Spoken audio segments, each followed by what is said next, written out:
एक टॉपिक आप लोगों को थोड़ा सा करा देते हैं, क्योंकि अब बार बार आप लोगों ने किया हुआ है, जल्दी से ये ख़त्म हो जाएगा।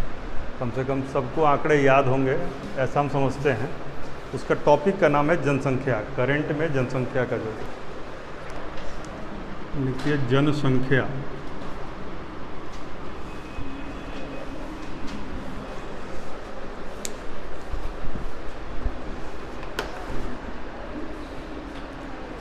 भारत की जनसंख्या 2011 के हिसाब से एक सवाल पूछता है आपको, AA में भी पूछा था ना सवाल जनसंख्या से, ट्रेंड में है, इसलिए क्योंकि अब यह आखिरी बार है, इसके बाद अगले ही से पूछना है। सबसे ज़्यादा वृद्धि मेघालय की दर्ज की गई। सबसे अधिक जो है जनसंख्या की वृद्धि कहाँ हुई? मेघालय में। वह आंकड़ा भी लिख लीजिए, 27.82%। अभी पूछेंगे भी आप लोग, 27.82%। ठीक है, जबकि सबसे कम रहा नागालैंड का, निगेटिव था, और वह था -0.47। हाँ हाँ, -0.47। अब ये कॉल आ गया था इसलिए आप लोग का साउंड ब्रेक हो गया। -0.47, ठीक है ना। नागालैंड का -0.47, ठीक है ना। स्त्री पुरुष अनुपात यानी सेक्स रेशियो क्या रहा? स्त्री पुरुष अनुपात 9:43। सर्वाधिक सेक्स रेशियो कहाँ का रहा? लिंगानुपात जो सबसे अधिक कहाँ का रहा? स्त्री पुरुष अनुपात केरल 1084, 1084। और सबसे कम हरियाणा 879। भारत का जनसंख्या का घनत्व, डेंसिटी ऑफ पॉपुलेशन 382, ठीक है। और इसमें सर्वाधिक कहाँ का है? 1106, बिहार। बिहार का जनसंख्या डेंसिटी सबसे ज़्यादा है। नहीं, दिल्ली राज्यों की बात कर रहे हैं, राज्यों में सबसे ज़्यादा ही है। दिल्ली को स्पेशल दर्जा प्राप्त है NCT का। राज्यों में सबसे कम अरुणाचल प्रदेश 17। केंद्र शासित में सर्वाधिक पूछे तो दिल्ली, उसका तो इतना ज़्यादा है कि सब घुस जाएगा। 11,320 दिल्ली का है, 11,320, यानी 1 किलोमीटर में 11,320 लोग। और केंद्र शासित में सबसे कम पूछे तो नहीं, अंडमान निकोबार 46, 46 नहीं, अंडमान निकोबार 46। सब लोग लिख पा रहे हैं ना आप लोग? 2011 की जनगणना में पूरे देश के लिए साक्षरता का प्रतिशत क्या था? 73%। पुरुष की साक्षरता 80.9, पुरुष की साक्षरता 80.9। साक्षरता में ओवरऑल 73 और पुरुष का 80.9। महिला का कितना? महिला का लिखिए 64.6। कोई बात नहीं, ये सब बराबर होते रहता है। सर्वाधिक साक्षरता कहाँ की थी? केरल। सबसे कम केरल का, बिहार का। सब लोग शासन कर लिया, आज़ादी के कितने साल हो गए? 75 साल। बिहार के सभी स्कूलों में जश्न मना होगा। कहीं यह नहीं बताया जाता है कि साक्षरता में हम अभी भी सबसे पीछे हैं। खूब जश्न। 2 IAS क्वालिफाई करता है दिल्ली जाके, तो लोग उसका जश्न मनाते हैं कि हमने IAS प्रोडक्शन की फैक्ट्री हैं हम। देश में सबसे निरक्षर राज्य हैं, यह नहीं बताया जाता है। क्या तमाशा। कोई नहीं बता।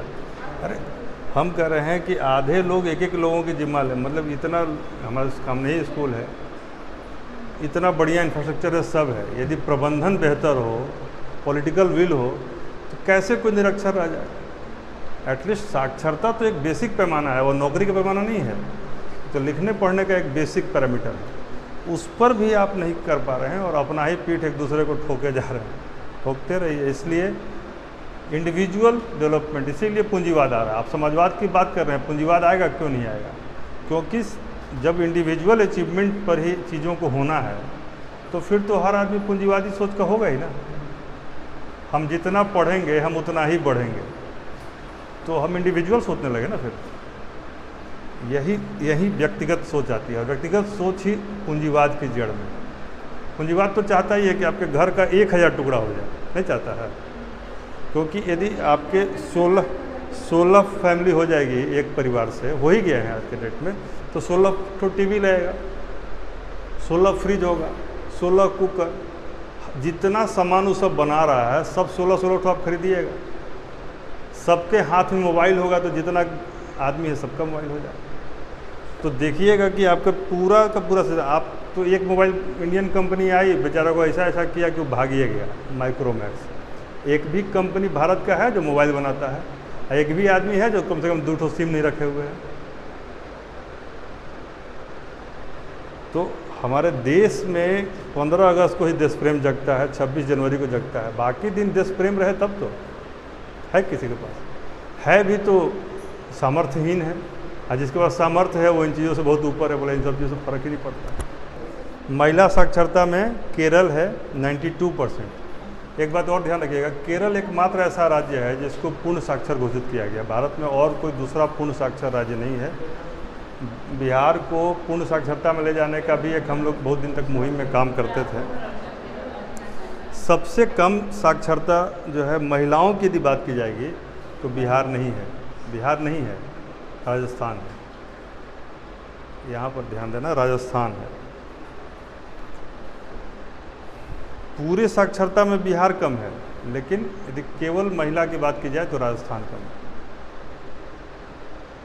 राजस्थान में महिला की साक्षरता 52.1 है, 52.1। भारत में TFR, टोटल फर्टिलिटी रेट 2 ही हो ही गया नहीं, 2.0 यानी 2.0 इसलिए लिखा रहा है, उसका कुछ मतलब है। भारत में कुल प्रजनन दर कितना है? 2.0 यानी 2%, ठीक है ना। जबकि प्रतिस्थापन दर कितना होता है? 2.1 बता रहे हैं, ये बड़ा टेक्निकल टर्म है, समझ लीजिए। भारत में आ गया है 2 और प्रतिस्थापन दर होता है 2.1। यह 2.1 वह रेट है जिस रेट से जनसंख्या बढ़ेगी ना, तो जिस रेट से कम होगा दोनों बराबर हो जाएगा, यानी कि स्थिर जनसंख्या हो जाएगी। इस रेट पर माना जाता है कि इस रेट से विकास होगा तो जो ह्रास होगा वो दोनों मिला के यह न्यूट्रल पे चला जाएगा, यानी न तो जनसंख्या बढ़ेगी और न जनसंख्या घटेगा, वो जितना जाएगा उतना आएगा। इसको प्रतिस्थापन दर कहते हैं। यह वो दर है जिस पर कि प्रतिस्थापन हो जाता है, नहीं जितना गया उतना आ गया। दादाजी गए पोताजी आ गए, काम खत्म। तो ये प्रतिस्थापन दर है, मोटा मोटी समझाने के लिए कह रहे हैं। लेकिन भारत इससे नीचे आ गया है, यानी इसकी जनसंख्या भी यही हाल रहा तो कुछ दिन में कम होने लगे, बढ़ने के बजाय प्रतिस्थापन दर से कम हो गया है। प्रजनन दर कहते हैं एक महिला अपने संपूर्ण जीवन में जितने बच्चों को जन्म दे सकती है उसको प्रजनन दर कहते हैं, ठीक है। यह भारत के 5 राज्यों में ज़्यादा है, ऑब्वियस है बिहार उसमें रहेगा। 3 है, बिहार में प्रजनन दर है 3। पूरे भारत में सबसे अधिक प्रजनन दर बिहार में है, यह 3 है। प्रतिस्थापन दर है 2.1 और बिहार का कितना है? 3। मेघालय 2.9, उत्तर प्रदेश 2.4, झारखंड 2.3। अभी लेटेस्ट में हो गया होगा, हम आंकड़ा उसका बता रहे हैं। 3 बिहार का है, मेघालय का 2.9, उत्तर प्रदेश का 2.4, झारखंड का 2.3 और मणिपुर का 2.2। ये 5 ऐसे राज्य हैं जिनका प्रजनन दर राष्ट्रीय औसत से ज़्यादा है। सबसे कम 2 मणिपुर का है आपको झारखंड का 2.3 और मणिपुर का 2.2। ठीक है ना। सबसे कम प्रजनन दर जम्मू कश्मीर का दर्ज हुआ है। केरल और तमिलनाडु दो ऐसे राज्य हैं जिनके प्रजनन दर में वृद्धि हुई है। केरल और तमिलनाडु ऐसे हैं जिनका पहले से वृद्धि हुआ है। ठीक है ना। देश की शहरी जनसंख्या, शहरी आबादी 31.2% है। शहरी जनसंख्या 31.2%। शहरी यानी अर्बन पॉपुलेशन वो है 31.2% और ग्रामीण क्षेत्रों में जो रहती है 68.8%। 68.8। ठीक है, क्लियर है। 2011 की जनगणना के अनुसार अनुसूचित जाति की संख्या 20.14 करोड़ है, यानी 16.63%। परसेंटेज लिख लीजिए। अनुसूचित जाति की जनसंख्या है 20.14 करोड़, 20.14 करोड़, जो कि 16.63% यानी 16.63% होता है। और जनजाति है 10.35 करोड़, जो टोटल का परसेंटेज होता है 8.53 परसेंटेज में।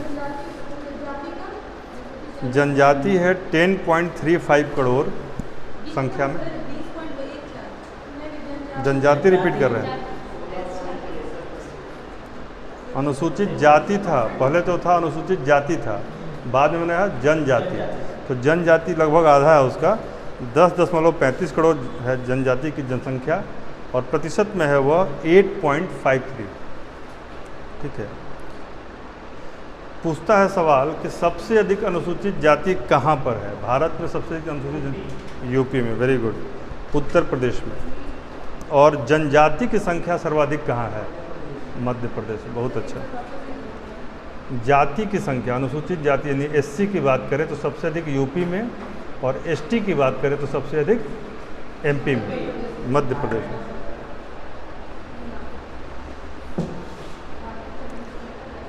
चलिए मोनिका आप बताइए, देश की सबसे कम जनसंख्या वाला राज्य, सबसे कम जनसंख्या वाला राज्य? ला, सिक्किम। ये आप लोग को होमवर्क दे रहे हैं कि आप जो है ना सबसे अधिक 3 या 4 का ग्रुप, नीचे वाले 3 या 4 का ग्रुप सब चीज़ों में कर लीजिएगा। हर चीज़ में हम एक एक टॉप का आंकड़ा बता दे रहे हैं कि सबसे 4 ऊपर के कौन देश हैं क्षेत्रफल के हिसाब से, जनसंख्या के हिसाब से, नीचे के कौन है जनसंख्या के हिसाब से, लिंगानुपात में कौन है 3 वो देख लीजिएगा, नीचे से कौन 3 है वो देख लीजिएगा।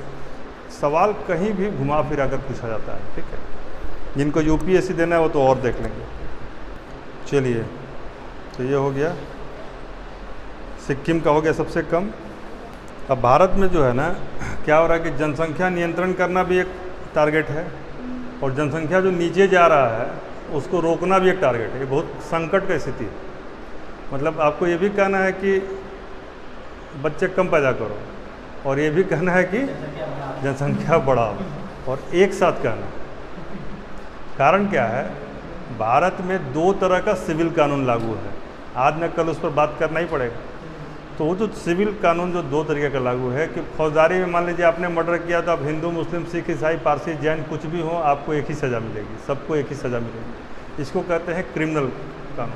यानी फौजदारी कानून तो हमारे एक हैं, लेकिन बच्चे को हम अपने अधिकार में ज़मीन देंगे कि नहीं देंगे, बेटियों को देंगे कि नहीं देंगे, बहनों के साथ अपना शेयर करेंगे कि नहीं करेंगे, और कितनी शादियां करेंगे, कितने बच्चे पैदा करेंगे, तो ये जो है ना ये सब कहते हैं सिविल कानून। ठीक है। इन चीज़ों पर भारत में एकरूपता नहीं है। इससे क्या हो रहा है कि एक तरफ जनसंख्या तेज़ी से बढ़ रही है और कहीं कहीं जनसंख्या घट रही है। तो यह डिस्पैरिटी आ रही है, असमानता आ रही है। लिखिएगा, कुछ आंकड़ा समझ में आ जाएगा। 2001 से 11 में हिंदू की जनसंख्या का वृद्धि 16.8% हुआ। 1 से 11 में हिंदू जनसंख्या में वृद्धि 16.8% हुआ, जबकि मुस्लिम जनसंख्या में 24.6%, और जबकि जैन में मात्र 5.4%। तो एक की वृद्धि कितनी हो रही है? 24.6, और सबसे कम कितना है? जैन का 5.4, मध्यम में है हिंदू 16.1, ठीक है। मुस्लिम जनसंख्या की सर्वाधिक वृद्धि जिन राज्यों में दर्ज की गई वो देखिए। राजस्थान में 29.81 पहले स्थान पर है राजस्थान, बॉर्डर एरिया है।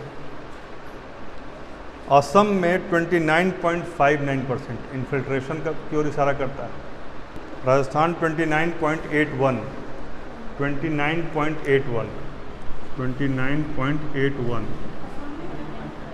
असम का लिखिए 29.59, असम का है 29.59 और बिहार तीसरा लिख लीजिए 27.95, तीसरे स्थान पर। बिहार में लिखिए 27.95। मेघालय उड़ीसा में मुस्लिम जनसंख्या की वृद्धि सबसे कम रही 0.1%, लेकिन ये मत लिखिए, अगला आंकड़ा जो बता रहे हैं वो लिखिएगा। मणिपुर एकमात्र ऐसा राज्य है देश में जहां मुस्लिम जनसंख्या में कमी देखी गई, तो हो सकता है यही सवाल पूछे। 0.4% की कमी आई है 2001 से 11 के बीच में, 0.4% की कमी आई है, ठीक है ना। तो जनसंख्या वाले आंकड़े को थोड़ा और अच्छा से कुछ फार्मूला बना के यदि आप कहिएगा तो हम और करवा देंगे, यदि आप लोग कर पाएंगे तो ज़्यादा अच्छा रहेगा, ठीक है। बिहार पर भी जब करेंगे ना तो उसमें भारत वाले को थोड़ा सा और अच्छा करवा देंगे, ठीक है। एक इन्फॉर्मेशन और था जनसंख्या का, जैसे देखिएगा कि सबसे अधिक साक्षरता किस समुदाय में है, तो जैन में, और सबसे कम किस में है, तो मुस्लिम में।